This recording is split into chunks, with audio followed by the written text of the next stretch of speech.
তুই নাকি মেশিন বিক্রি করে দিচ্ছিস, তোর পাতা বানানোর মেশিন? ভাবছি বেচে দেবো। হ্যাঁ, যদি নেয় কেউ বেচে দেবো। আমি নেবো, আমার কাছে বিক্রি করবি? হ্যাঁ করবো। কারণটা কি জিজ্ঞেস করলে, কেন বিক্রি দিচ্ছ? কি কারণে বিক্রি করছিস? এগুলো যদি নেবে বলো তাই আমি বেচে দেবো। ও মানে বাহুবলী নিয়ে নেবে? হ্যাঁ।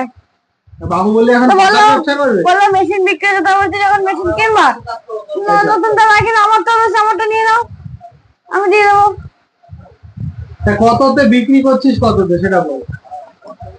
মানে আমার টোটাল খরচা করেছে 27,000 টাকা, আমরা 7,000 টাকা করে দিয়ে দেবো। 7,000 টাকা? আমি এক্ষুনি দিচ্ছি ভাই। 60,000। 60,000। 60,000। 8,000?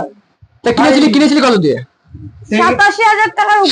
87, তাই তো? হ্যাঁ। 87,000। আচ্ছা শোন আমার কথা শোন, 87,000 কিনিস আর যাই কিনিস, সেকেন্ড হ্যান্ড মালের কিন্তু দাম কম হয়, জানিস তো? কারখানায় মেশিন দেবো, শুধু মেশিনটা